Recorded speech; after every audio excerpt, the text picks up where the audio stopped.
Pizzaverse Studios psychological documentary. A Palermo Productions original. Written by Bambi Palermo. Narrated by Vincent DiPrio. Animal Lover Psychology. Why animals feel safer than humans. You ever watch someone who seems closed off at a party? Quiet, guarded, maybe even a little cold. Now watch that same person with a dog. Everything changes. Their shoulders relax. Their voice softens. That careful mask they wore is gone, replaced by something genuine, something real. What you're seeing isn't just someone who loves animals. You're watching someone who finally feels safe. And there's a psychological reason why this happens. A reason that reveals something profound about how we connect, how we heal, and what we truly need from relationships. Here's what most people get wrong. They assume people who prefer animals are antisocial, people who just don't like humans. But that's not it at all. They are exhausted. Think about your last conversation with another person. How much energy did it take?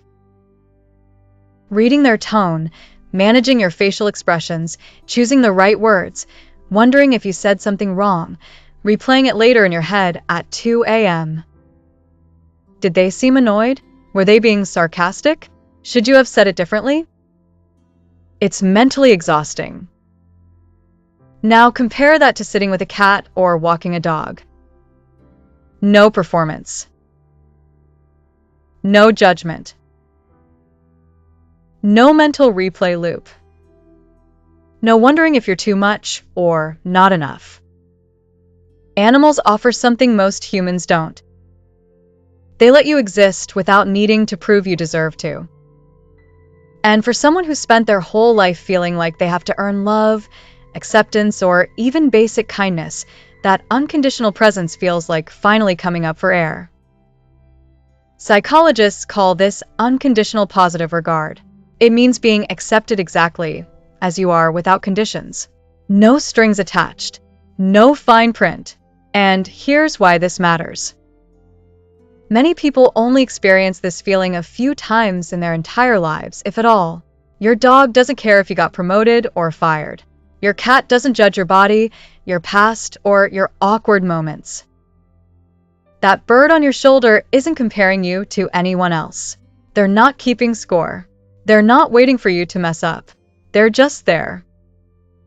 So when someone says, "I'm more comfortable with animals," what they're really saying is, "Here, I don't have to be anyone but myself." For people who have spent years masking, performing, trying to be enough, that permission isn't small. It's revolutionary. It's the difference between constantly holding your breath and finally being able to breathe normally. Once you've felt that kind of acceptance, even just once, it changes you. You start to realize how rare it is, how precious it is, and how much of your life you spent in relationships where you weren't allowed to just be. And it goes even deeper than acceptance.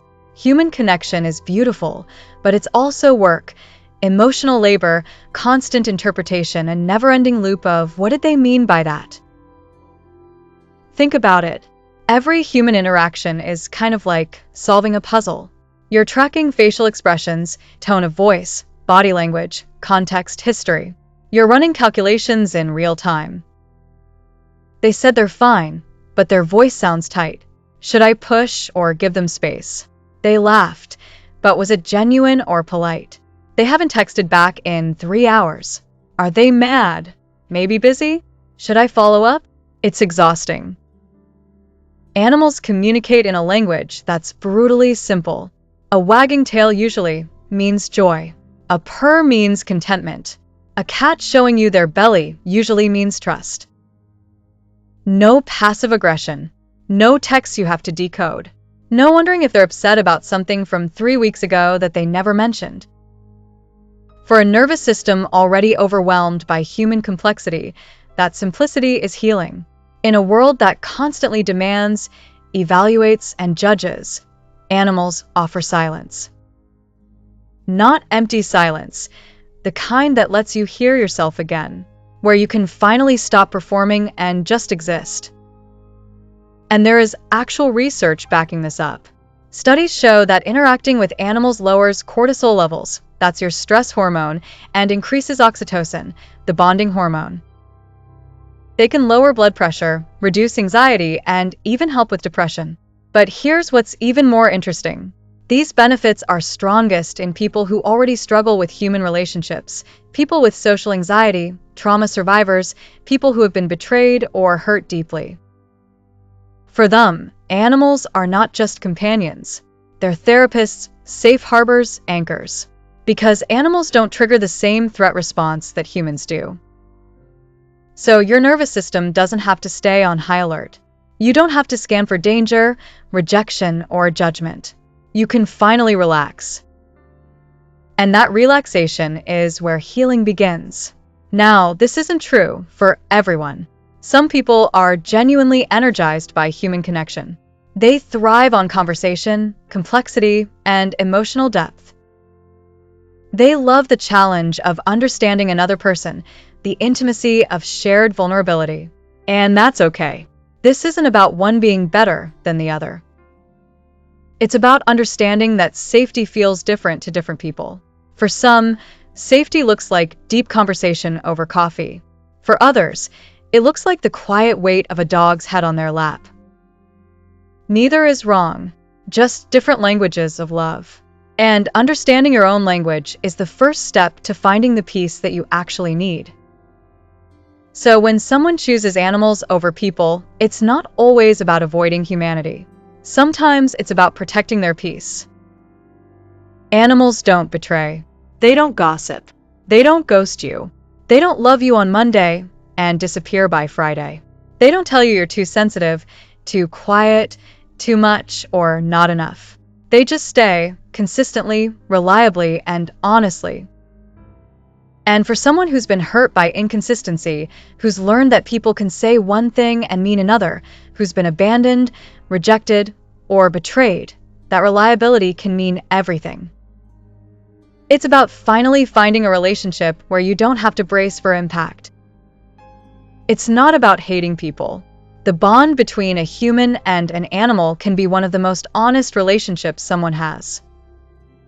So next time you see someone who lights up around animals but seems distant around other people, don't assume they're broken or antisocial. Maybe they're just looking for a place where love doesn't demand a performance, acceptance doesn't come with conditions, and they can finally, truly, just be themselves. Do you connect more with animals than people? When did you realize it?